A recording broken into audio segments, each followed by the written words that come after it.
me. You ready? No, well, it's actually 6:20. We'll give him one more.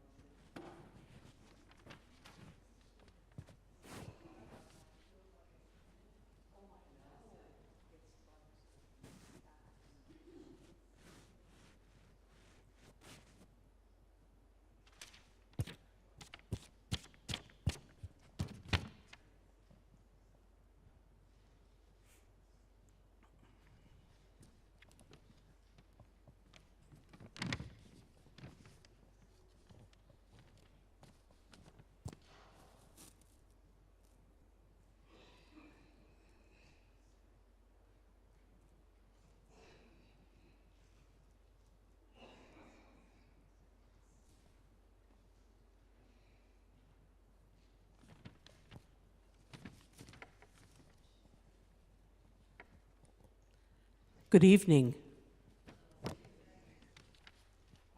I have the privilege of introducing our speaker tonight, but I have a cheat sheet, because, our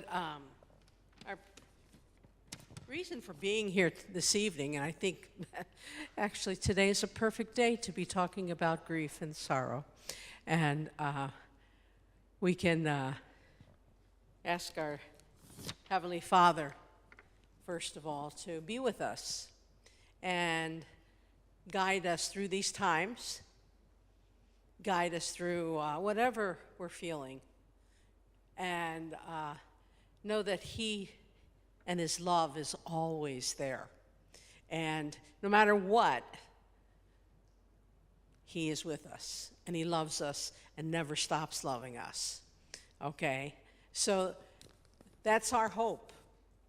And our Holy Father, Pope Francis, has given us hope as the reason for this coming very special year that we will be having.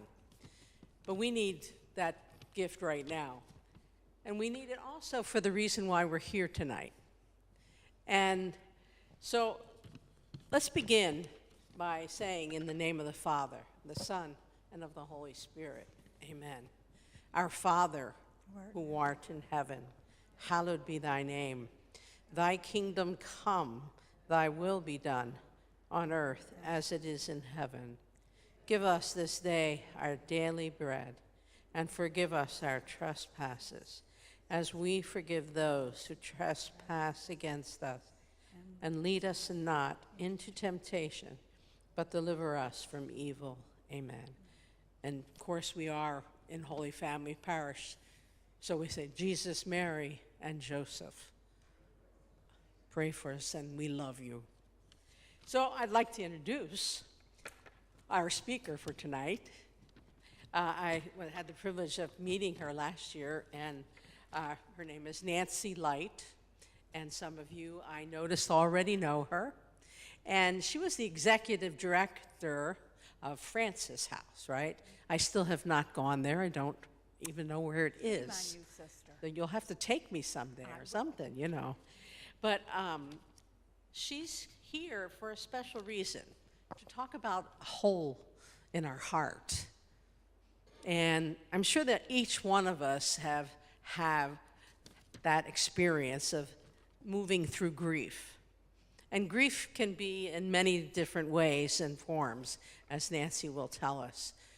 Mostly we feel when we've lost a loved one, whether it's a husband or parents or a child or a very dear friend. Some of us, even for those beautiful pets that some people have when they're alone, and that pet has kept them company for so many years, and they lose it. I've seen my sister-in-law go through that every time she has to put one of her dogs down. Grief can be also for a loss of a dear companion, dear friend, that perhaps we could tell them everything, and we could talk about everything to them. It's in many, many forms, and it's also sometimes grief for a job that we had, that we really loved. I know I went through that myself when I had to leave Mexico. And I still, every time I think of Mexico, I have this in my heart. So grief affects us in many, many ways. And Nancy this evening and tomorrow evening is going to help us to understand why we feel the way we feel and also how to get through it. There's the different steps that she'll speak about. And we're hoping that through all of her stories and her different examples and everything, we'll be enlightened because she acts, she is Nancy Light, so. So I'd like you to give a hand to Nancy and thank her for coming because it's a gift. It's a gift for us to be able to learn about what bothers us. And sometimes we don't want to admit it. And sometimes we try to push it away.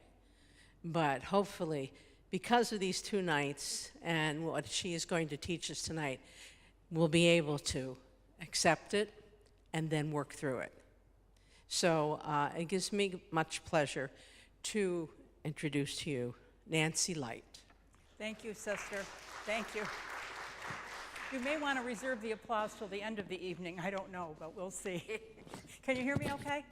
Good. Okay. Well, thank you again, sister. I appreciate it.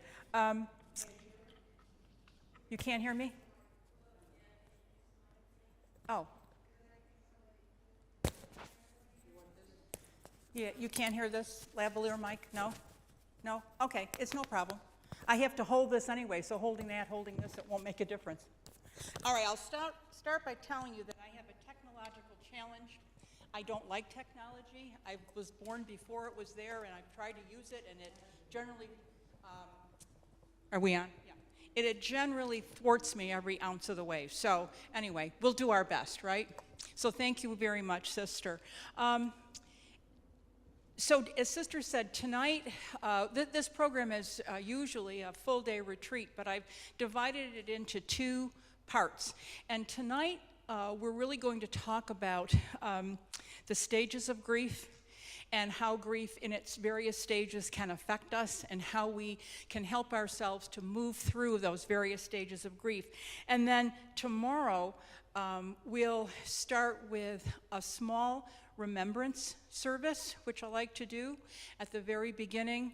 Then we will talk about grief through the holidays, self-compassion, self-care, and I like to spend a little time at the end on life care planning, because I think it's something we don't do very often and don't think about, and this is kind of a perfect stepping stone to begin that discussion within our own families and with the people that are important to us. So that'll be tomorrow in the evening. Sisters started with a lovely Our Father, which I'm very grateful for. Thank you. I would like to also add to that and read to you something out of this book. It's called Out of the Ordinary. It's a beautiful book written by Joyce Rupp. She's a very prolific author, and most of the things she writes are just lovely. Boundless Compassion. There are many books, and they're just wonderful. But this is a particularly nice prayer poem, I think, that she composed. And it's called Leaning on the Heart of God. I am leaning on the heart of God. I am resting there in silence. All the turmoil that exhausts me is brought to bear on this great love. No resistance or complaint is heard as I lean upon God's welcome. There is gladness for my coming. There is comfort for my pain. I lean and lean and lean upon this heart that hurts with me. Strength lifts the weight of my distress. Courage wraps around my troubles. No miracle of instant recovery, no taking away of life's burdens. Yet there is solace for my soul and refuge for my exiled tears. It is enough for me to know that the heart of God is with me, full of mercy and compassion, tending to the wounds I bear.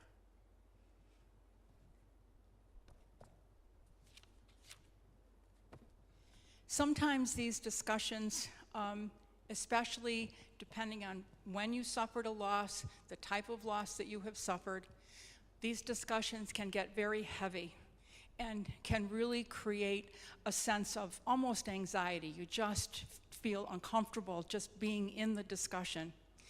So if you're okay, what I would like to do is lead you through a short guided imagery to help you envision a safe place, so that if any time during the evening you're feeling like, this is more than I can bear right now, you can close your eyes, take a breath, and reimagine your safe place.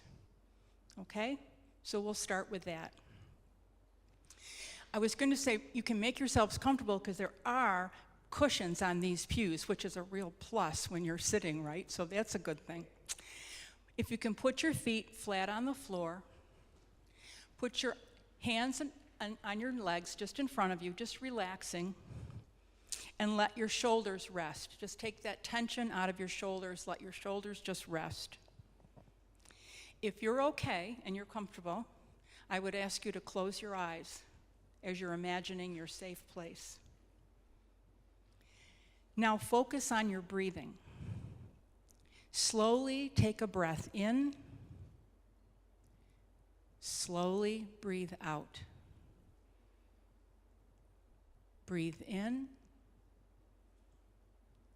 Breathe out. Breathe in and breathe out. If at any time you feel afraid or uncomfortable, open your eyes and ground yourself in this moment. You're safe and you are in control. Breathe in and out. Let your body relax as you inhale. As you exhale, let the tension go. Where is your body feeling tense? Focus on this area as you breathe in. Feel this area relax as you breathe out. Allow your breathing to gradually slow down. As you breathe in and breathe out, picture in your mind's eye a safe place. What's the first place that comes to mind? What type of place does your mind choose? In this place of safety, no one can come without your invitation. In this place of safety, you are always at peace. Are you in a beautiful garden, or in the mountains, or an open field, or at the beach? Picture a place that feels calm, safe, and serene. A place where you feel safe and protected. Each time you come to your safe place, you may develop it and allow it to become even more beautiful. Allow yourself to see what is here today. Imagine the details of your surroundings. Notice the foliage and the beautiful colors and hues.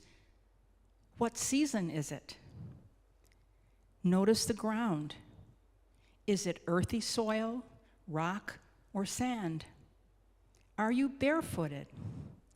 What does it feel like beneath your feet? What smells do you notice? Is it sweet, pungent, or refreshing? Are there birds overhead? Listen to their singing. What other sounds do you hear? Let these sounds lull you peacefully.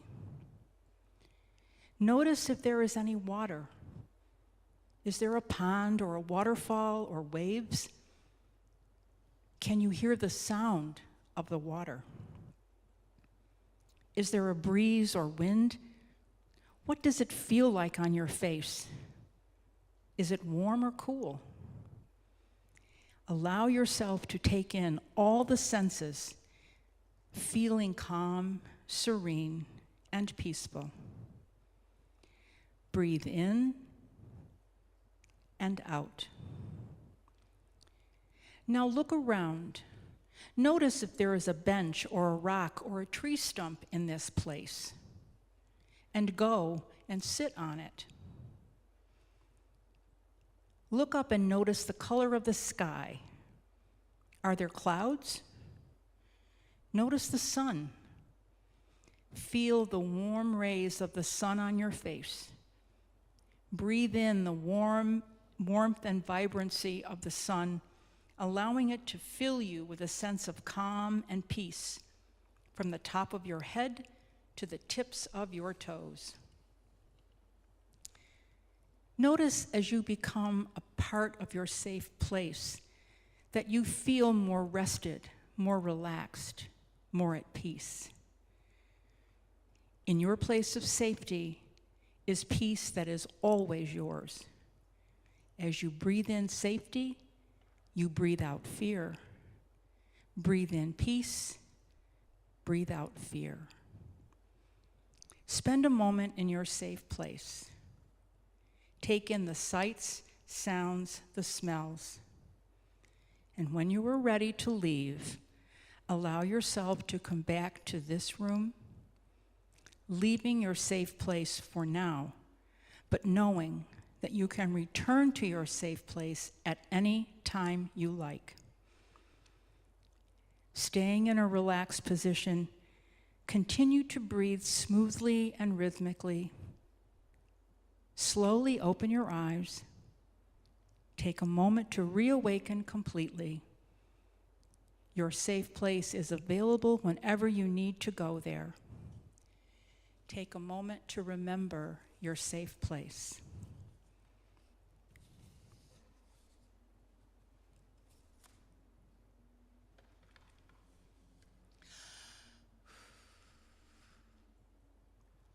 So, as Sister said at the opening, grief can take many, many forms, and grief is a noun. The word grief is a noun. It is what we feel. Mourning or grieving is the verb. It's how we process the grief that we feel. An effective mourning is to embrace grief and move through it, not around it, not over it, not trying to push it out of the way, but to go through the grief. That is the process of mourning. And we process our feelings, not relive them. We don't go back over and over and over our feelings. We process the feelings to make some sense of them so that we can move to the next place. The hole in our heart will always be there. But those jagged edges we feel immediately and for whatever length of time after the person we loved has died, after we have lost our dear friend, our longtime pet that has been our only companion for years and years, we lost a job that we thought we were going to get, we lost a dream that we have looked at for years and it's not going to come to fruition. Whenever we have that loss, we have a hole in our heart that's going to remain. But the jagged edges are going to soften over time. Whatever time that takes, those jagged edges will soften. And we are not alone in our grief. We are never alone in our grief. Jesus knows how we grieve and why we grieve. Jesus grieved when Joseph died. He grieved when John was killed. He grieved and wept at Lazarus' tomb, his dear friend. So a father, a cousin, and a dear friend. He cried out from the cross in grief for himself. So Jesus knows how we feel. Although we may not feel like it at all the time when we're grieving and going through the mourning process, Jesus knows what we're doing. We may not feel him at that moment, but he always feels us. He always knows us.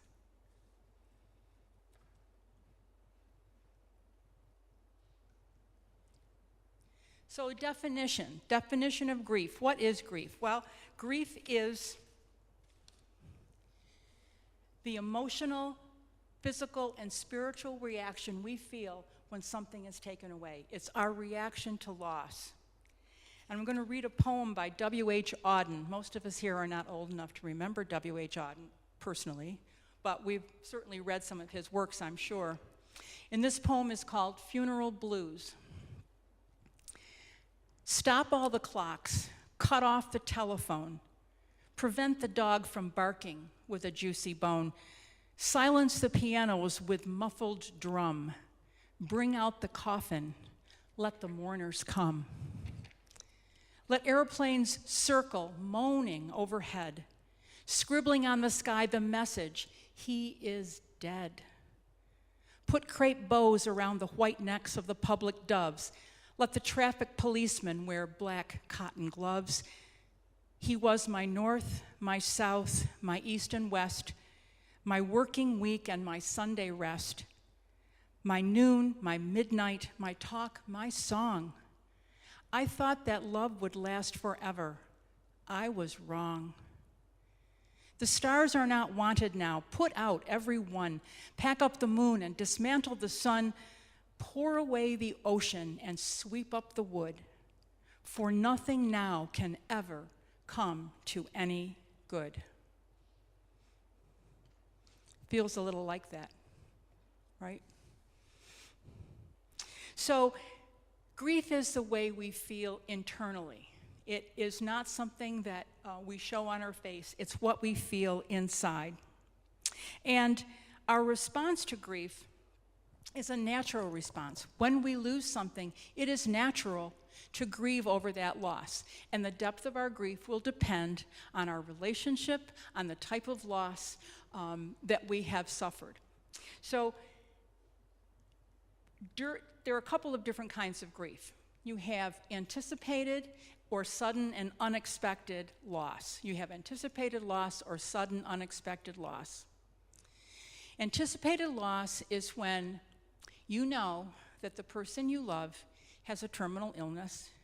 You know that the time is short, there's no more treatment available, things are moving along, and there is going to be a loss. This person is going to die, there's nothing further to do. You know that. It's anticipated. It doesn't lessen the loss, it's just the way you look at it. You know it's coming. When my brother, who actually just passed away this September, he was in the hospital. And his grandchildren, he has 2 grandchildren, they live in Connecticut. They had been up to see him in May, and then had to finish school and all of that. When he got ill, and it was pretty sudden, they came to visit to see him in the hospital, and they hadn't seen him prior to this for a couple of months. After seeing him, my nephew, great-nephew, who was 17, had to write an essay. And part of his essay talked about his visit with his grandfather in the hospital. And he wrote, I was nervous as I turned into my grandfather's hospital room. Having been recently diagnosed with leukemia, he was, on many days, a mere shell of the man I once knew, the one who had helped raise me. But I put on a smile and shared my most recent highlights from the latest basketball news to an upcoming senior night. I was excited for him to walk out with me. It wasn't until I started talking about my weightlifting journey that I hit an unexpected emotional roadblock. He jokingly replied, I could still beat you at arm wrestling. And I broke down. He tapped me on my shoulder, opened his arms for a hug, and it was lying on his chest that I told him all about the fun we would have once he was healthy again. So he knew there wasn't going to be health in the picture, but he was taking that moment to really spend the best time he could with his grandfather in anticipation of knowing. And that's from a 17-year-old, which I think is pretty cool that he would write in that way. Grief can also come from a sudden or unexpected loss, and it can be a car accident, it can be any kind of sudden accident that might happen, or some act of violence that might happen against the person that you love, or it could be natural causes. My sister-in-law was getting ready to go to Mass on a Thursday morning. My brother was in the kitchen, he was feeding the dog. He heard her say, she was coming through the living room, he heard her say, "Help." And when he walked in to see what the matter was, she was on the living room floor and she was gone. And they think she had a massive heart attack. So no clue that this was going to happen, right? So there he is, faced with this loss.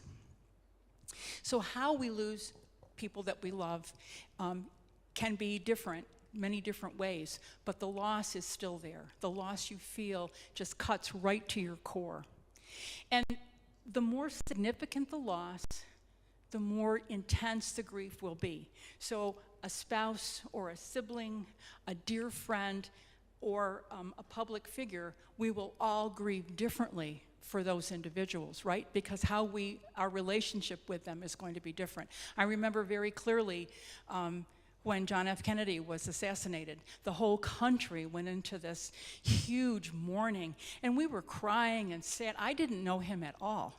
I mean, there was no personal relationship, but it was the idea of this consolidated national mourning, and everyone was drawn into it because of the tragic nature of that event, sudden and unexpected. But I got over that. We were back in school in a few days, and we were back doing what we were supposed to do. You know, I was in 10th grade, I think. Gloria, you'll remember, right? 10th grade? Yeah. She and I were in school together. We were just children, just very, very young. But we went right back to class and so forth and did all that we were supposed to do, and then went on with our lives. It was not the same as when my brother lost his wife or when I lost my dad. Those are different kinds of losses, and those losses are losses that take longer for us to go through. So the process of mourning or grieving is our outward expression of the grief that we're feeling inside. So we have grief as a noun, we have mourning and grieving as verbs. Grieving and mourning are the process that we use to get through the grief that we are feeling.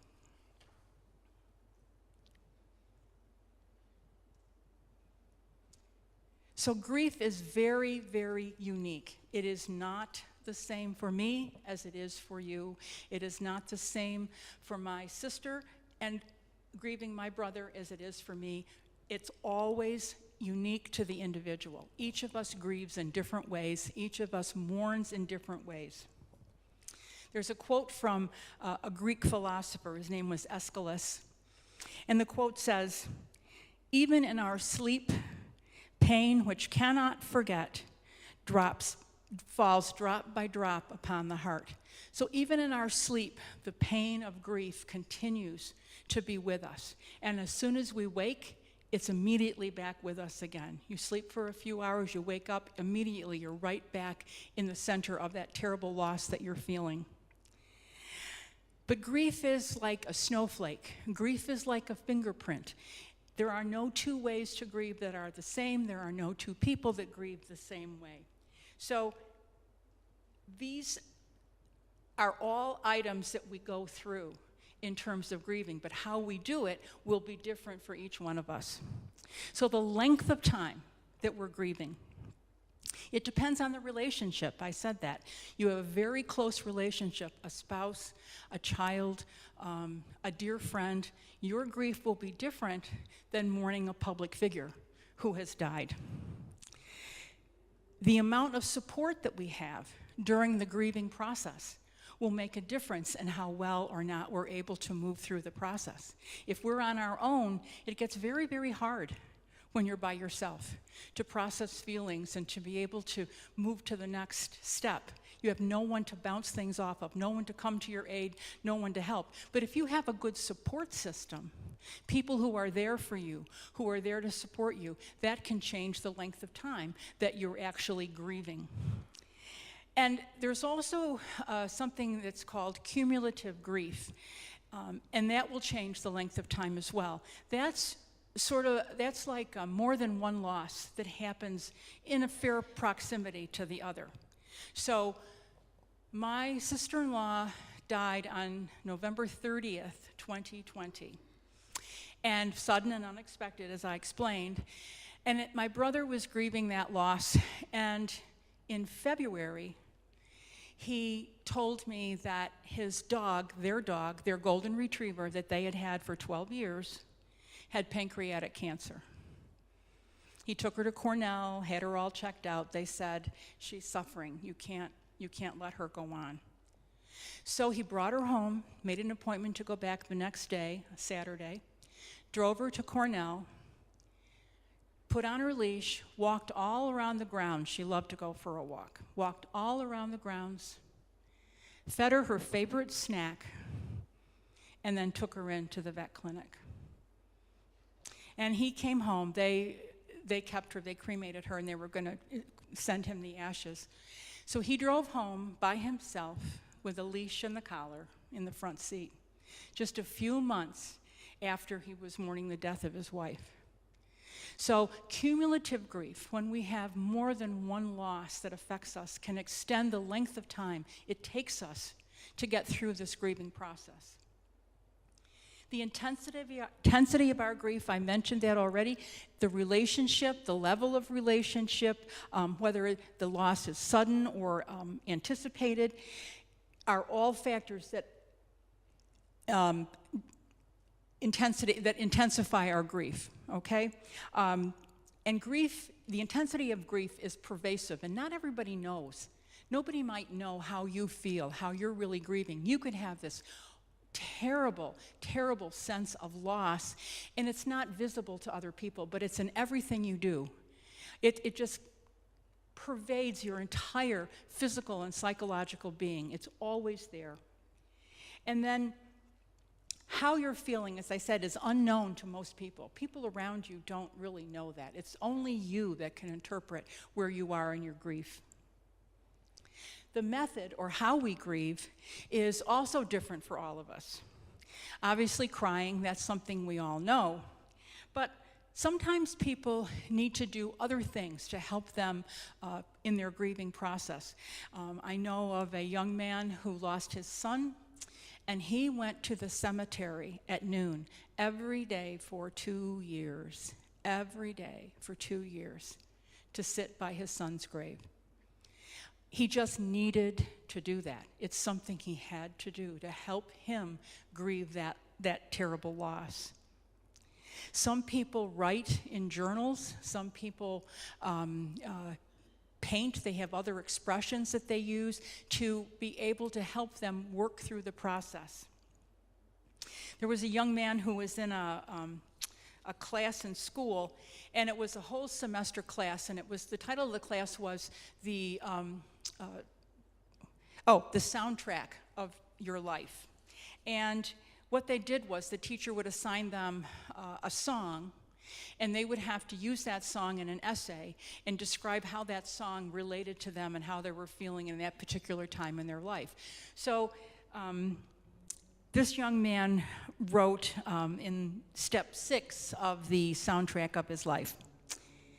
Each song is very special to me and has helped me to shape who I am, starting with the loss of my grandma, Mimi. Mimi always loved to hear about what was going on in my life, especially in school and sports. I miss those times. The song, See You Again, helped me cope with her death. The lyrics that helped me the most say, and I'll tell you about it when I see you again. These words provide hope and comfort that when I see Mimi again, I can tell her all about honors biology. So that helped him to be able to cope with his grandmother's death. In very concrete terms, he's going to talk about honors biology when he sees her again. So he has those stories all lined up. Emotions, obviously, are affected in terms of each of us, our background, our physical and emotional makeup. And typically people grieve in character. Now, this is not a blanket statement by any means, and there are certainly exceptions all over the place, but women may be more outward in their grief, crying, asking for help, talking to friends, telling their story, really trying to be more verbal and connected in that way when they're grieving. Men maybe not so much. I know today it's much easier for a young boy when they learn that crying is fine. If you're sad, you can cry, it's okay. But years ago, that was not the case. It was always stiff upper lip, and you have to keep a brave face and do all that. So how we grieve will be in character. How we grieve in terms of emotions will be in character. Men may be much less likely to cry publicly, but keep very, very busy. Not go to a support group necessarily, but certainly find things to do that occupy their time, that help them work through that grief process emotionally. And children, not just tiny adults, but children also grieve very differently. And they don't stay in grief. When a child experiences a loss, they can be very sad, but they come out of grief. They dip in and out, dip in and out. They may be sad for a while, but then they want to know, where's that ice cream cone I was supposed to get a half hour ago? They don't stay in that same space. But they feel grief. They just may feel it differently. So I think language is really important when a child is grieving. If a child has lost a grandparent or an aunt or an uncle or mom or dad, to say, well, he's asleep, that's terrifying. That's terrifying for a child. If I go to sleep, am I not going to wake up? What happens if dad goes to sleep? So I think it's important to think about, and there are lots of books on this, and we're not going to go into this tonight, but lots of books on this about how to talk to a child who is grieving in ways to help them understand and help them grieve in terms that support their ability to know that they'll be okay, as opposed to heightening their fear because of something that we have said or done that maybe they don't understand. Children also might act out. You know, a kid who's 5 or 6, totally trained, potty trained and all of that, may start bedwetting, and it's just a reaction to this loss that they're feeling. They may act out, have temper tantrums. Nothing to do with what's happening, only to do with this fear of loss that they're feeling. Physical status will also determine how we grieve and how well we grieve. So if you're a person who is affected by stress, and high stress really has an impact on you, this is a very obviously stressful time. And high stress can lead to all kinds of other issues, headaches, physical symptoms, nausea, all kinds of stuff that come along with stress. And the stress is strictly because you're grieving this loss that you have suffered. You can be tired. Your immune system can just go on the fritz and not be good for anything. You can change sleeping and eating patterns. And for how long that goes on and for how difficult or how in-depth that is, it really depends on you as an individual. Okay? Everyone is not the same. It will be different. But those are things that happen that change the length of time and how we grieve. And then your psychological status also, if you're experiencing terrible loss and grieving, and a person might appear to be confused, they forget things, they forgot this appointment, they forgot where their phone is, they don't remember things. That's not a sign of early dementia or any situation like that. That can simply be a sign that they are so overwhelmed by grief, they cannot pay attention to that level of detail. It just isn't there for them. They just can't pay attention to it. No motivation. People can feel just lack of motivation. I don't want to get up. I don't want to go out. I don't want to do anything. I heard a lady tell me, she told me at Frances' house after her husband died, she said, I feel like I'm drowning. I feel like I'm going crazy. I don't know what it is. I can't get a handle on my head. I can't get a handle on how I feel. I'm just underwater, and I can't seem to get myself to the surface. people may question their faith. Where is God in all of this? How did this happen? How could God let this happen to me? And question really, where am I in all of this? Have I been believing the wrong thing all these years? There's also, from a psychological standpoint, secondary loss. And secondary loss can be a situation where you have a couple, let's say, who have gotten together with the same group of friends every week for the past 40 years. They go to dinner, they play cards on Sunday, they have gone to the races together, whatever it is, they've been together with this other group of people. All of a sudden, we have the group of people minus one. Now we have one person. And while friends will invite you and ask you and say, please come, oh, we want to have you, it's going to be great for you to be here, it's still that sense of, but it's different. It's different. It's not the same. Right? Before it was two, now it's me. And maybe I can't do it because I don't have my partner, I don't have my spouse with me. And maybe it's just I feel awkward. And they love me and I know it, but I just can't do it. So that secondary loss is also going to impact your grief and how you grieve. Does that sound reasonable? Have I said anything that's totally off the wall yet? No, not yet? Oh, good. Okay, so tonight we're talking about grief in terms of Elisabeth Kubler-Ross. Elisabeth Kubler-Ross was a Swiss psychiatrist, and she spent years interviewing terminally ill people. And the point of that was to try to get an understanding of the way they acted and reacted psychologically to the fact that they were terminally ill. And in 1969, after years of research, she published a book called On Death and Dying, and it was kind of the gold standard of those kinds of books years ago. There weren't many people writing about death and dying. She was really a trailblazer in that. And she came up with the 5 stages that you see there that have to do with dying. So denial, anger, bargaining, depression, and acceptance. Over time, her work with people who were terminally ill has been applied to grief and applied to loss. Not just the loss of my health, which would be the case of someone with a terminal illness, but to anybody who has any kind of loss. It has been determined that these stages apply to us all when we are in that circumstance, in that situation, when we have had a loss or a significant life change. These stages are not linear, 1, 2, 3, 4, 5. We don't go through them, 1, 2, 3, 4, 5. Not everybody goes through every stage. Not everybody can get through all of them in a reasonable time frame. It's all going to depend on the person and the kind of loss they've suffered. So we can also end up getting stuck. We can go through, but we can also end up getting stuck in some of these stages.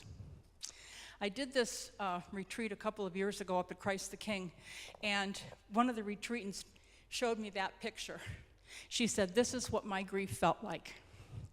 No beginning, no end, all around, everywhere. I can't tell what stage I was in. Maybe I was in the purple stage or the red stage or the blue stage." She says, "I don't know. But all I know is that's how it felt. That's how it felt for me. It was not, oh, I'm in denial. Okay, now I'm going to be bargaining." No, not like that. It was all over the map. And I think it tells you, too, there's no specific time that it takes to go through these stages. There's no time element there. It just happens in a random way for each individual person. When I was in college, my grandmother, my dad's mom, passed away. She lived in Arkansas, and we used to visit her every Christmas. My dad would pack us all up in the car, and back then it was a 2.5-day road trip to get down there, and then we'd stay for a week or 10 days, and then we have a 2.5 road trip back. Can you imagine a station wagon with 3 bratty kids and my mother and father traveling thousands of miles? Oh, Lord have mercy. They are in heaven for sure right now, I'm convinced. But we would go to see her, and she was just this wonderful woman. She was just as sweet and nice and just loved to see us visit. So I got a call, when I was a sophomore in college, and it was the fall semester. And my mother called and told me, she said, Grandma Lawless died. And I said, oh my gosh, I felt terrible. She said, your dad and I are going to go to the funeral and so forth. I said, Mom, I really want to go. She said, Nancy, you are a sophomore in college. You are not going to take a week and a half, 10 days off in the middle of a semester and drive to Arkansas. No, your grandmother would kill us if we did that. So no, you stay where you are. Okay. Well, life is life. And they went down, they had the funeral services and did everything they needed to do. And I went on with school. It was a number of years later, because I was married by then. So I'd finished all of college, and it was a couple years after I got married. And my mother and I plotted to take this little family vacation. My dad and my husband and my mom and I were going to drive down to Arkansas and visit the relatives. That was our thing. We hadn't done that in a long time, so we were going to go visit the relatives. So we did. We got in the car and we drove and we stopped, and we had the loveliest time getting there. And when we arrived, my aunt was living in the family home, and it was a little nostalgic to walk in there and realize that Grandma wasn't there, but it was still the house, and her pictures and all of that were still on the walls. It wasn't until we went to the cemetery. My dad wanted to see the cemetery plot, so we went to the cemetery. That was no big deal. Got out of the car, I walked over to where her grave was, and I saw her name on that granite stone. And when I saw her name on that stone, I was just sobbing. I could not stop crying. It was like my head knew all this time that my grandmother had died, but my heart didn't really incorporate that yet. It wasn't until I saw her name in granite that it just hit me. She's really dead. She really is gone. And I think that's what this picture tells us. That could happen weeks, years later, that you get hit with this feeling of loss that you thought you were fine with, and all of a sudden it's back. You're going to find out I like poems, so I'm going to read you this poem as well, because I think it speaks to this. It's called What Came to Me. I took the last dusty piece of china out of the barrel. It was your gravy boat with a hard brown drop of gravy still on the porcelain lip. I grieved for you then as I never had before. We don't know what is going to recall that grief for us. We don't know what is going to bring that back. And it's okay if it's years and years later or a month later. The time is the time that it takes.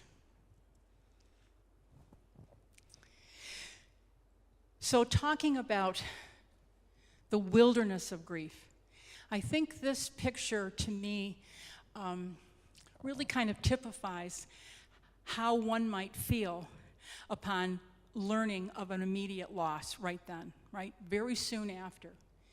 You see, there's a path, but the path has some obstructions. It's very dark. There's no clear way through. There's not a lot of light. You could get there, but then not know which way am I supposed to go. You don't have a clue. And this, to me, is the disbelief that you feel when your loved one has died. You just can't quite get your head around it. I'm here, but what's my next step? Where can I go? This can't be right. The shock of the loss, even if it's anticipated, even if you know, the finality of that moment is so tremendous. I mean, it just hits on your heart, it hits on your head, it just leaves you feeling like this just isn't real. This just isn't real. It leaves you feeling perhaps like you're distant. You have a distance from God. Some people say they can't pray. They just can't pray. It's just too hard. You can't concentrate on prayer. And you can say prayers that are very familiar, but you're reciting them rote. You're not necessarily thinking about what you're saying because it's just too difficult. People can get stuck in the wilderness of grief. So one of the things that we'll try to do tonight and to talk about is how we step through the various stages of grief to get us out of the wilderness onto a path that we can really follow. So Kubler-Ross talks about the first stage of grief as denial. This is denial, right? I see nothing. Head in the sand. I'm not thinking about it. I'm not looking around. I just don't believe it. It cannot be right. Can't be right. When we're in denial over our loss, we may put off the grief. We may stuff our feelings down, just stuff them down, push them away. Nope, not going to think about it. I'm just not going to think about it. I am fine. How are you? How are you? I'm fine. Really, I'm fine. Nope, I'm fine. No, not fine. But that's a very stock standard response. I'm okay. We may keep busy. Just fill our time. Fill our time with anything. Well, I have the funeral plans, and now that that's done, I have to go to the lawyer's office, and I have to go to the bank, and then I have to get the death certificates, and then I have to. Busy, busy, busy, busy. All things that need to be done, but a way of keeping us away from the reality that this person we have loved is gone. What we develop in doing that is what I'll call this knot of grief. This knot of grief that just sits. And until we begin to pull that knot apart and try to make some sense of it and begin to accept and understand what's happened, that knot of grief is just going to sit there and just prevent us from having any kind of normal activity. We just can't. It just weighs on us like a weight on our hearts. So how do we begin to accept that this terrible thing has happened? How do we do that? How do we begin to move out of denial? By talking about the person, talking about what happened, and telling stories. And I'm going to show you another story. This book is called When People Grieve. And I don't know if anybody has ever seen this. The author's name is Paula Darcy, and she was in a vehicle with her husband and 21-month-year-old daughter when the vehicle was hit by a drunk driver. The father was killed, the daughter was killed. She survived the crash. At that time, she was pregnant with their second child. So she had her child, and that terrible event led her to developing what a society called the Red Bird Society, and to write many, many books and articles to help people who have suffered loss get through that loss. And she's a wonderful author. This is just a lovely book. It's not hard to read. The chapters are short. But I think this chapter speaks to the idea of denial in terms of telling the story to help us begin to accept and understand what's happened. She said, "The power of your story. In the months following my losses, I felt compelled to tell the story of my loss to anyone who would listen. I repeated the details surrounding my family's deaths over and over again. Sometimes I embarrassed myself by telling the story to virtual strangers, like a cashier at the grocery store or the person servicing my car. Yet the words seemed to have their own force, and in spite of myself, I told the story. 8 years later, my childhood neighbor, Grandma Wild, died. Following her death, whenever I visited the town where I grew up, I'd spend an hour or more in the evening sitting with her widowed spouse. And even though I'd come home for Grandma Wild's funeral, I actually delivered her eulogy, Grandpa Wild would begin each visit by retelling the events that surrounded his wife's death, just as if I didn't know. It's easy to attribute his behavior to advanced age and forgetfulness, or even to conclude that he didn't yet fully understand what had happened. But since I had already walked that same road and behaved in exactly the same way, I knew that neither was true. His telling the story had nothing to do with age or denial, nor was it linked to any need to inform or remind others. He repeated the story in order to believe it himself. With every telling, he came closer to accepting the unthinkable reality.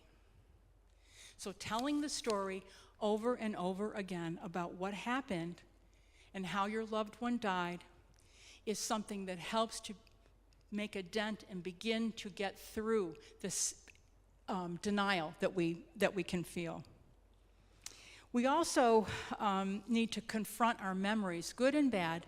Just confront the memories and sit with them, and to gather information if we don't know what happened. When I was working at Francis House, and I got a call from my mother.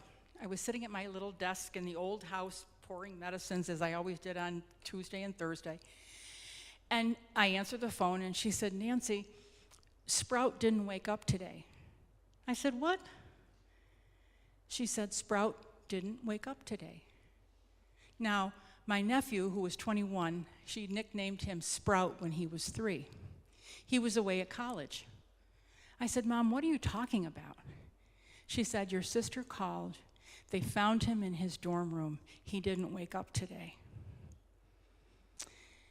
So I called my sister, and all they knew at that time is that he'd been found. They didn't know what happened. A state trooper was the one who informed them of his death. And it wasn't till later that day that they found out that he had died of a drug overdose.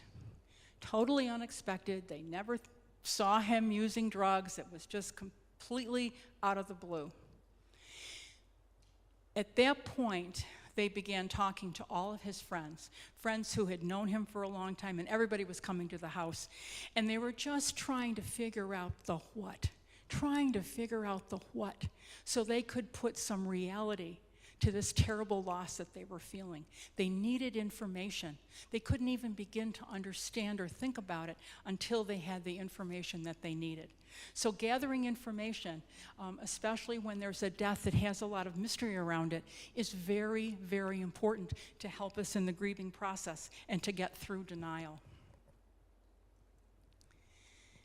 We have in our brain something called the amygdala, and that's the area of the brain that does the fight and flight response. That's all that it does. It doesn't think. It doesn't have any big emotional energy to it. It's simply run away or stand up and fight. That's what it does. And when we suffer a significant loss, that amygdala takes over. It just says, "Okay, we can't deal with this. You need to just put it away. Get away from it. Fly away. Bury your head. Do whatever you need to do." It can be a bad dream. You can feel like you need to escape. You want to return to the way things were, the old normal. Your head knows that your life is forever changed. Your heart's not there yet. Your heart is not there yet, not ready to accept this at all. So how do you get through this more and more denial? How do you get through this thing that says, "I got to fly away from this. I have to run away. I cannot stay with this"?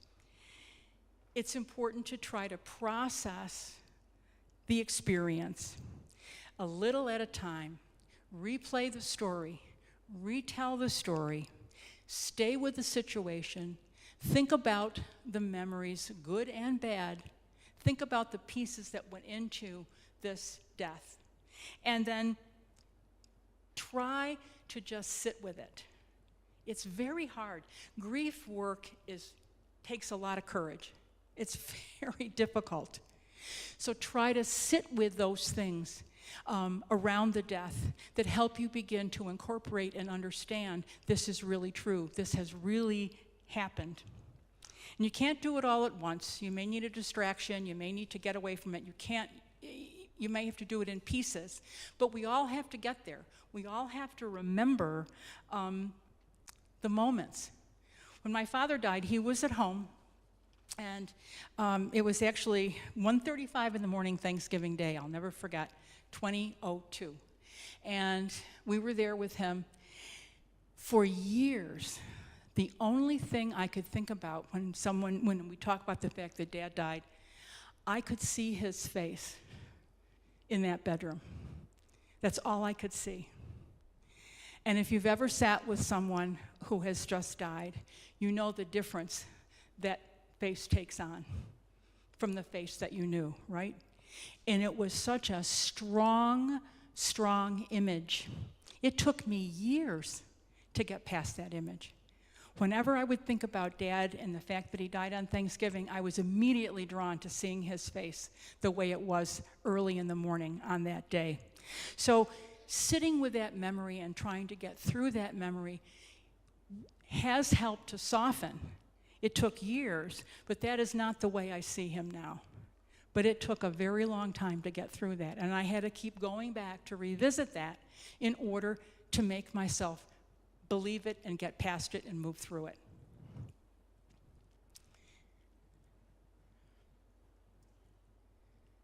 Anger and rage.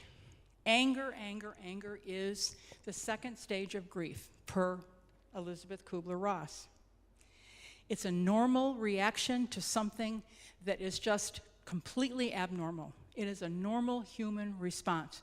Jesus got mad, got angry. He whipped the cords around the temple when they were selling the doves and the money changers, remember in the Bible? So Jesus understands anger. Anger is a human emotion.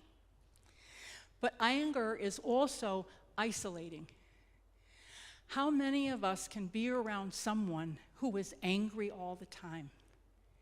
It wears you out. It drains you emotionally. It's so difficult to try to be with someone, even in a helpful way, when they are angry, because it's just sometimes more than we can handle. So anger can be very isolating. And sometimes in our anger, we may say or do things that we otherwise would not do, and things that can't be undone. You know, relationships have been ruined over anger about a certain situation because the person could not control the anger they were feeling. And bottled up anger only creates physical issues for us. It only creates social issues for us. It's never good. But we have to be angry. Sometimes we have to be angry at the circumstance. How can we accept the death of a loved one that came out of the blue, that never should have happened, because the doctor failed to figure out a diagnosis? It makes you angry. Who are we going to blame? We have to blame somebody. Let's blame the doctor because the doctor didn't figure it out. Let's blame the insurance company because the insurance company didn't pay for the CT scan. You know, let's blame anybody. Let's blame the person who died. Why did you not do like I asked? This wouldn't have happened if you had done what I told you. I am angry at you. So our anger can take many forms, and it has to be directed somewhere. The important thing is, it can't stay inside. We have to figure out a way to work through it, to get through it, to release those feelings of anger. How can we do that? Well, physical work, physical activity, walking, gardening, pulling weeds, riding a bike, playing pickleball, doing something that actually physically helps us to be tired can help get rid of that anger, those negative emotions that build up. We can work them out by physically doing something to get rid of them. We can try yoga and meditation. Sometimes that's the opposite. That works better for some people. Contemplation, just really sitting in silence with deep breathing and being very quiet and going internally to try to just calm our feelings. Laughing when we're happy. It's okay when you're grieving to laugh if you're happy about something. It's not wrong. Endorphins are great, and a good laugh produces those in the quantities that we need when we're mourning a loss. Cry when we're sad. It's okay. Sit down and cry when you need a good cry. It's fine. That helps us release those negative feelings that we have. And then do anybody remember when you used to go to the state fair years ago and they had the tent that had the china plates in the back and you could throw a ball and break the china plates? They don't do that anymore. Now they have you knock over a little doll or whatever. I used to think that I would love to have a room in my basement full of those china plates. And when I really got angry about something, I could go downstairs in a quiet room where nobody knew and just stand there and throw baseballs until I broke as many places I needed to until I felt better. Sometimes just that physical release of that energy is what you need to do. You know, I don't have that room, so I can't even offer it to you. I wish I did, I wish I could, but sometimes just something physical to help release those feelings. The key is, and the most important thing, no matter what you do, is to recognize when you're angry. Recognize your feelings, do not ignore your feelings, and then deal with them. Don't let them sit, don't let them build up. Deal with those feelings. Are you sitting too long? Do you need to stand up? You doing okay? Doing okay? Stand and stretch. I know they have cushy seats, but not really.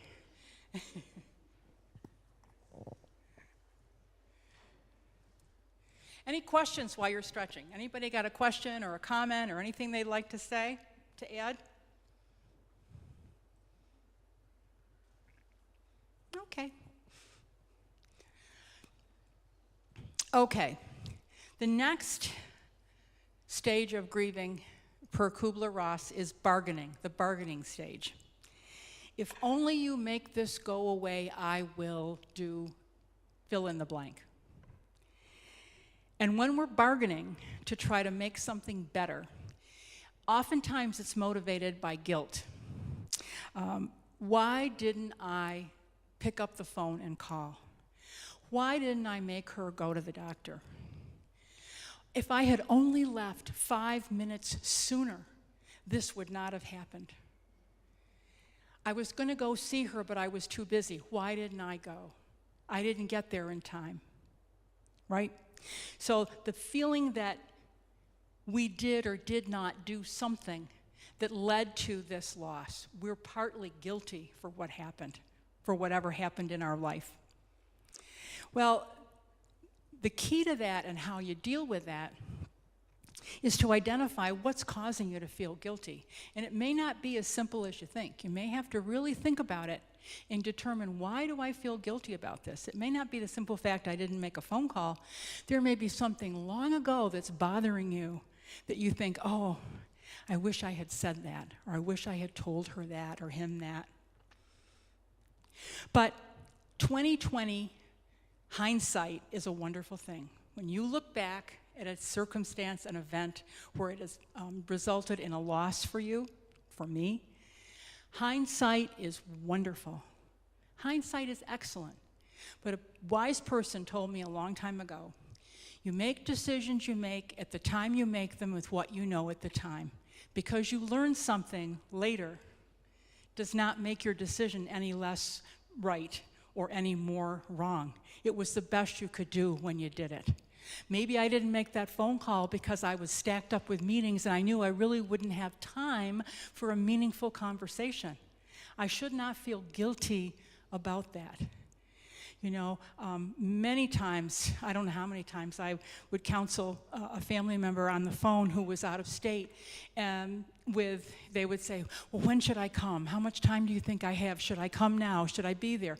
Well, that is way out of my pay grade. I don't know those things. But my answer was always, you know what? You may not be able to get here in time. Why don't you decide if you want to come now or come for a funeral? Either one is fine, it doesn't matter, but choose what you want to do, or make a phone call. You know, it's a choice that we have to make, that we have to live with. When my brother died, my niece was on a business trip. She was in Spain, and to get home would have taken her, well, it would have been at least 2.5 days, because by the time she got the plane the arrangements made and changed and all of that, she would have not come in probably until Wednesday. And he died Wednesday at noon, and she probably would have been getting into JFK about that time. So she and I talked about it, and I said, well, Elizabeth, are you going to be able to live with this in 6 months or a year, this decision? Do you want to try to come? or not. It's your decision to decide, how are you going to feel about this? Is this going to be something that really bothers you and you are not going to be able to get over it? And she said, nope. She goes, Dad and I talked. We're good. We've said everything we need to say. We talk every day on the phone. She said, no, we're good. And I said, would your dad want you to pack up and try to fly home at the last minute's notice? She said, nope, he'd be very upset with me. Very upset with me. He would not like that at all. So that morning, when I was there with him, she called, and I put the phone up to his ear, and he wasn't responsive at that point, but she talked to him, and I could tell he heard her because you could see his eyes were moving in concert with her voice. So he may not have known the words that she said, but he recognized it was her. And I told her that. I said, your dad knew you were on the phone. So she had an opportunity to communicate with him.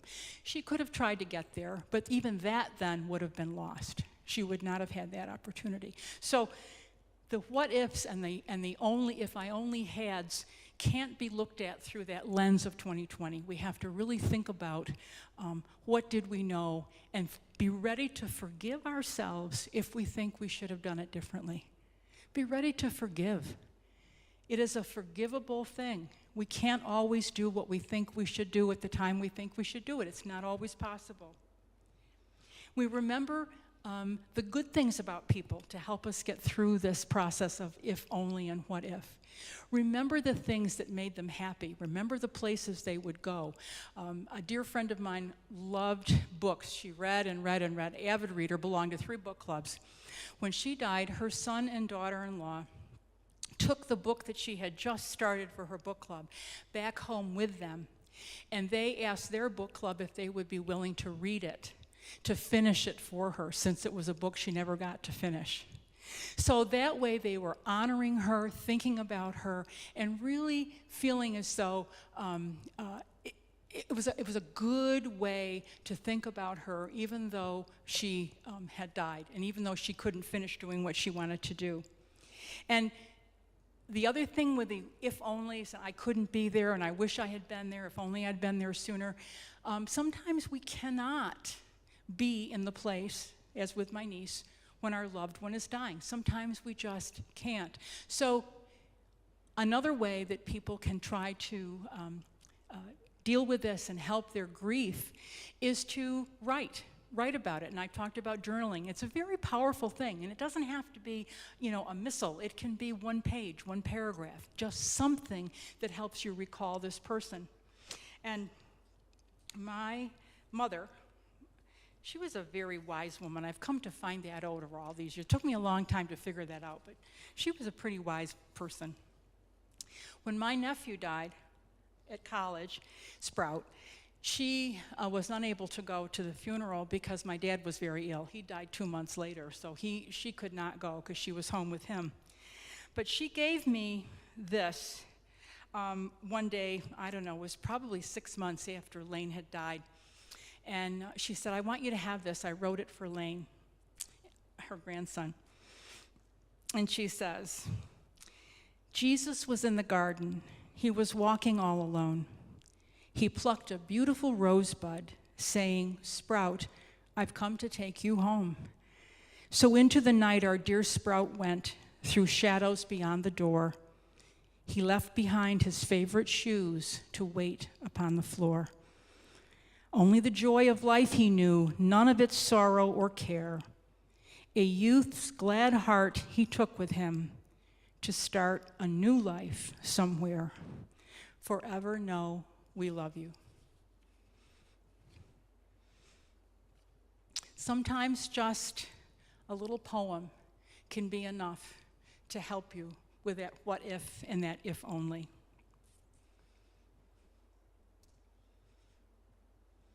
So stage 5 is stage 4, depression.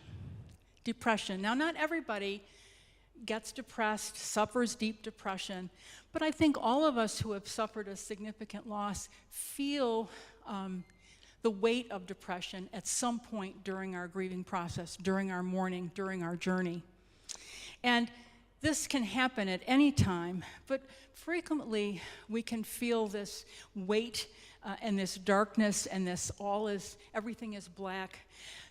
After everything is done, the funeral is over, all the food that was delivered has been taken care of, the reception is finished, the neighbors have gone back home, the family that came from out of town is back to where they lived, and the school bus is at the corner, the talking heads are on the TV, the sun is coming up. It is a regular day for everybody but me. It is not a regular day for me. How can this be? How can this be going on, one thing after the next, like there's nothing the matter? Of course. You know, my brother is gone. How in the world is this just continuing? There's got to be some reason for it. There's got to be some answer for it. My world is done. My world is black. And yet it doesn't feel that way to the people necessarily around me. So when these feelings hit us, and they can come in varying degrees, we may respond by just not having any energy, not wanting to get up. I don't really care. I'm not going out today. Oh, I forgot to comb my hair. Oh, so what? Doesn't matter. Nobody's going to see me. I'm going to be home all day. I just don't feel like doing anything. I don't eat properly. You know, have a piece of toast. Nah, I don't really want that. A friend calls and says, let me take you to lunch. No, I'm just not up to it today. I'm just not ready. I can't do it. We are just almost overwhelmed and drowning to some extent. Now, everyone goes through this to a degree. Some people go through it to the degree that they really need medical intervention because their depression is serious and their depression is going to cause physical problems for them. Not everybody, but some people. And some people are in and out of depression relatively quickly because of their background, because of their faith, because of anything that they have in their lives that helps them move through the process. But we all get there in some bit or another. When someone is in this stage of grieving, one of the things you can do is to make a schedule. Instead of just getting up and deciding, what am I going to do today? That may be too big a decision. Too big a decision to decide what I'm going to do today. Oh, I can't do anything. Never mind. I'm going to do nothing because it's just too hard to decide. So make a schedule. I'm going to get up at 9 o'clock. I'm going to get up at 9 o'clock. If I have to set the alarm, I'm getting up at 9, and I'm going to take a shower, and then I'm going to have coffee. That may be my schedule. That may be it. That may be as much as I can deal with, but it is something for me to do. I'm not leaving the day just on its own. It's something for me to do. What we should not do are make big decisions at this time. Like, you know what, I'm selling the house. I'm going to call a realtor tomorrow. It's too big. I can't deal with it. I'm overwhelmed with the thought of the yard work. I'm just going to take care of it right now. Big decisions, life-changing decisions, not what you want to do when you're in this stage of grief. Being very careful about your medicines is important. I mean, I take a few prescribed medicines, and I'd be fine if I skipped them for a day or even two. Would not be fine if I skipped them for a whole week, probably. Would not be fine if I took more than I was supposed to. So if you're a person who's used to getting up and you have your medicine bottles lined up and you just pour one, then you take your pills for the day, go out and get a medication caddy, one of those little plastic bins that let you know, did I take my meds or didn't I? It's Tuesday, the top is open, good, the meds are gone, I took them. Right? So something that helps you remember. You may not be able to remember and concentrate. And then support groups, bereavement groups are very, very helpful. It's not for everybody, but even if you're not a person who feels like you can talk, you don't want to share like that, being in a group allows you to hear what other people have to say. And it allows you to recognize that you are not on your own. You're not grieving you're not the only one grieving. There are other people, not the same way as you, not the same loss as you, but there are people who grieve like you are grieving. And they may have some understanding of where you are. So even if you say nothing, you may get from that group the sense that, you know what, I'm really okay. How I'm feeling is not odd, not strange. It's the way I'm supposed to feel. It's the way I should feel. It's the way that I need to feel in order to move through this. So talking with a group, a counselor or a very, very close friend can help you to inventory your feelings and put a name to the feeling. Sometimes when we have feelings that are nebulous, we don't know what they are, they're frightening. And it's hard to dig out from under that because we don't even know what to call it.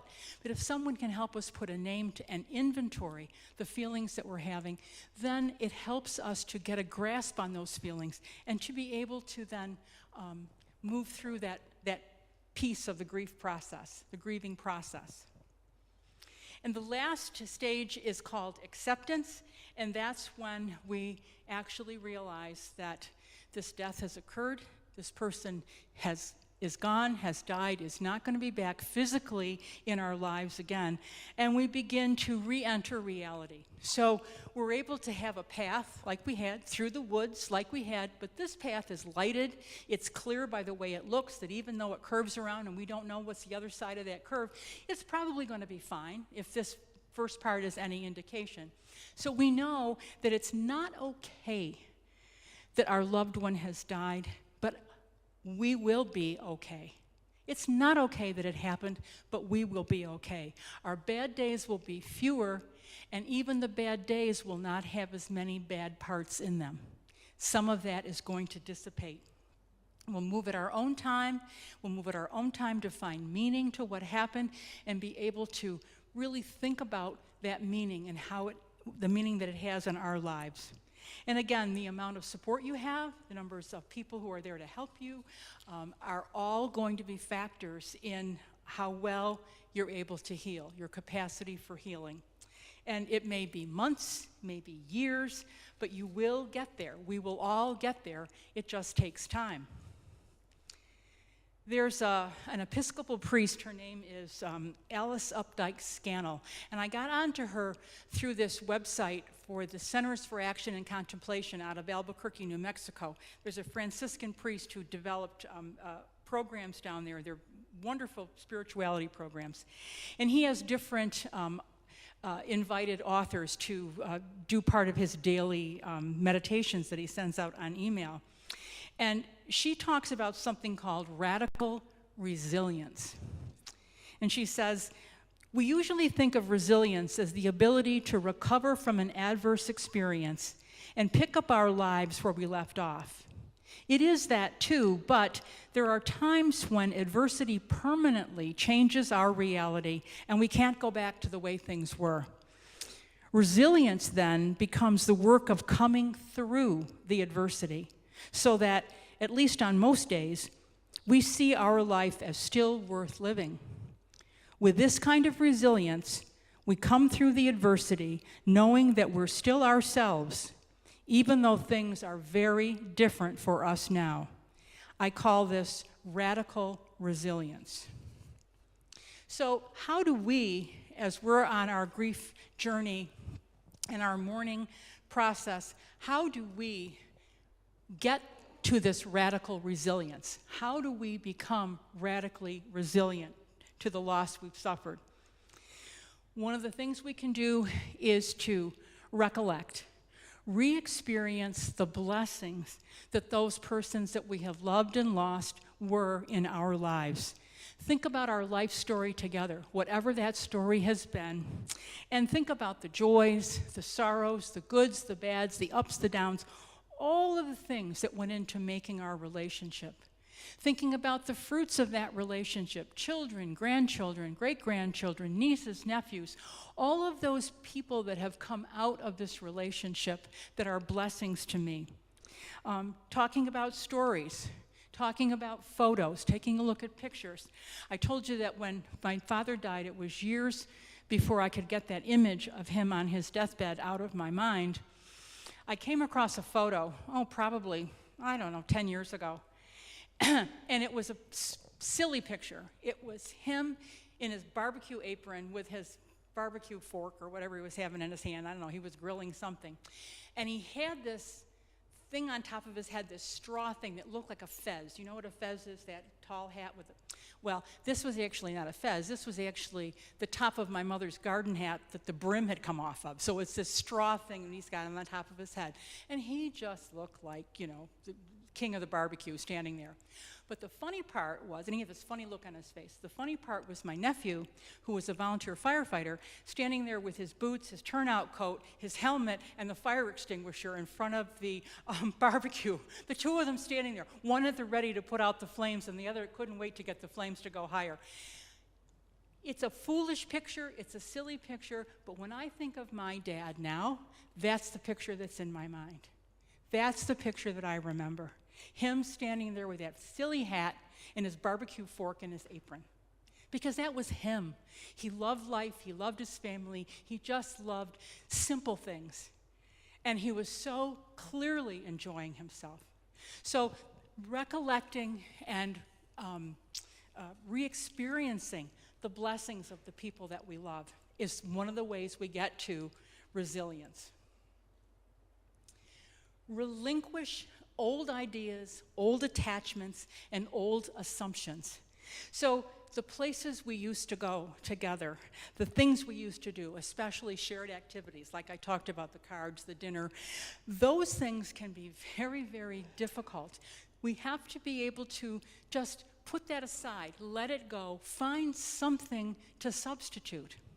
My brother and his wife both volunteered at Francis House every other Sunday for years.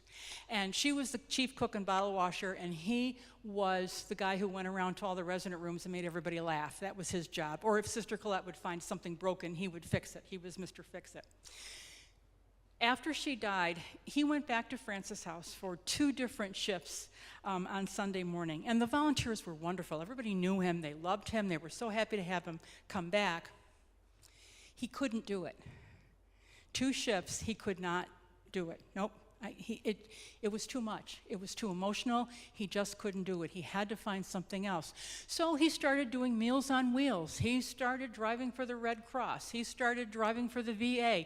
And he used to work for Cisco, so he had the city route. He knew the city inside and out. And most guys that were driving for the VA didn't want to drive in the city. They were afraid they'd get lost and couldn't find their way out. So he loved that. Pick people up, take them to their appointment, bring them back home.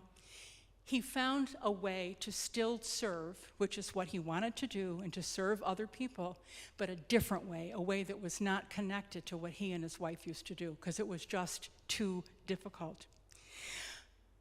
Feeling as though you're not capable, you're not independent, you're not whole without this person. We had a man at Francis House he was an engineer, and he was there in early days because it was the old house when I first started, back probably early 98, somewhere in there. And he actually went into remission and was discharged. He went home from Francis House. What I learned about him in the short time he was there, and I talked with him, is that his wife never learned to drive, never did the banking, never did the grocery shopping. He did all of it. He did all of it. She was completely dependent on him. Now here he is with this terminal illness he's been diagnosed with, and she can't do anything. Well, you know, God works in mysterious ways. So doesn't he go in remission? They go home. He was home for 2 years. 2 years.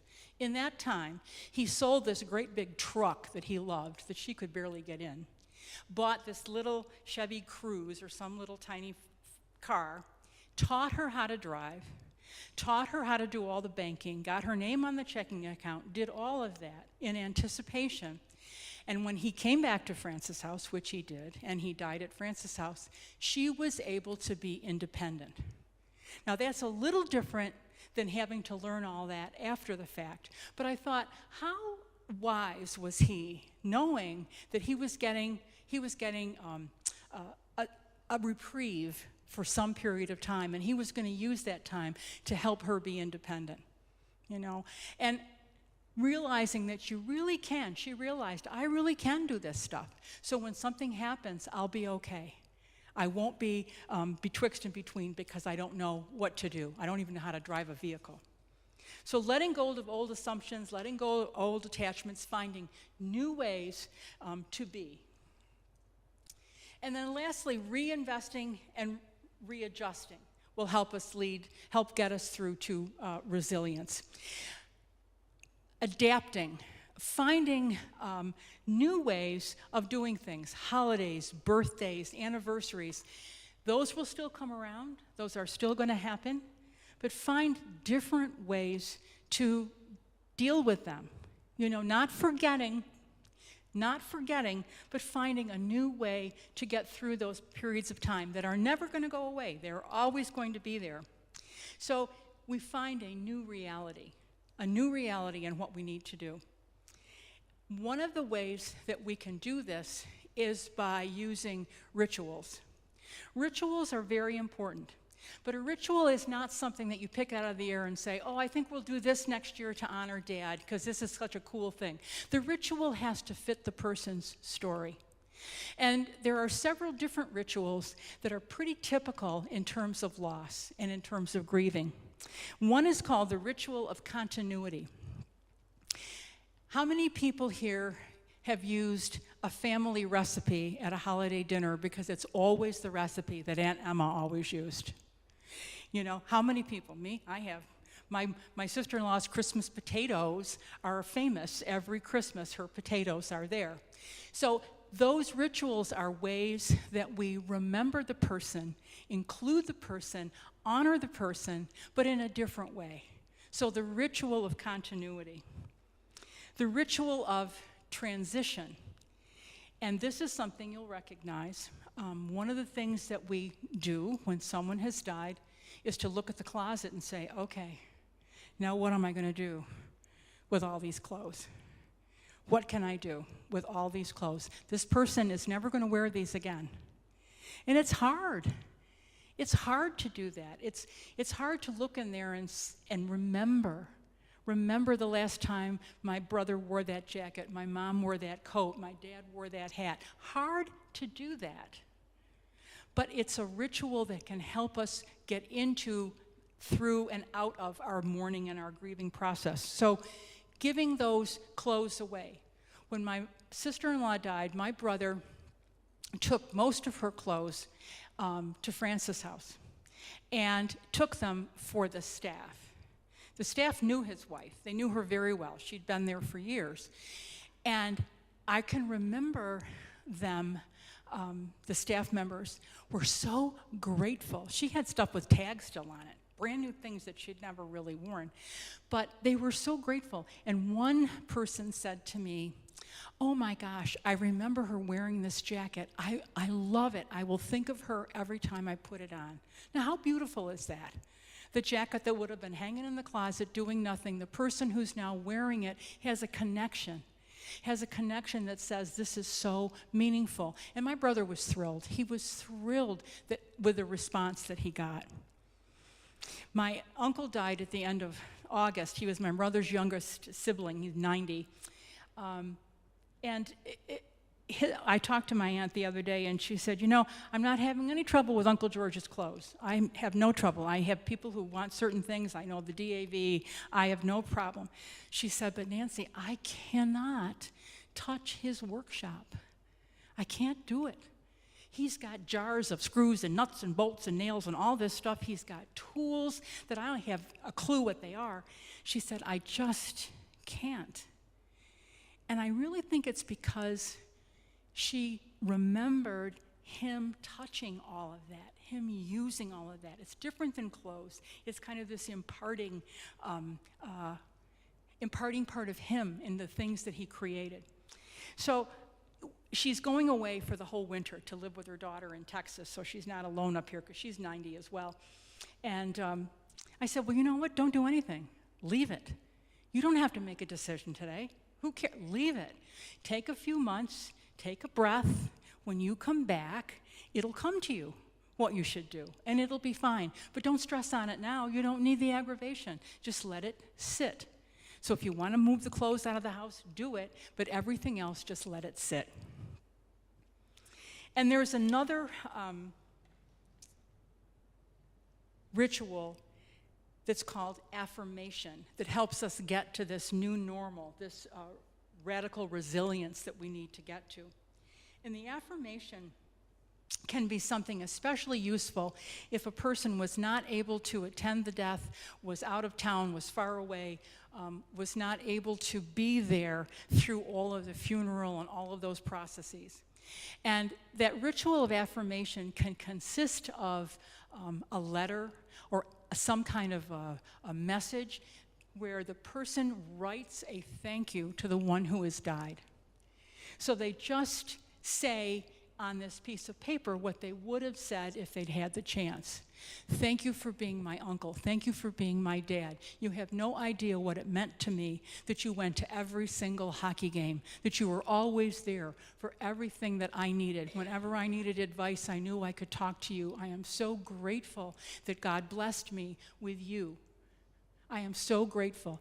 And just being able to write that, you can't say it to the person directly, but you can certainly put it down on paper and express that feeling. So that's what they call a ritual of affirmation.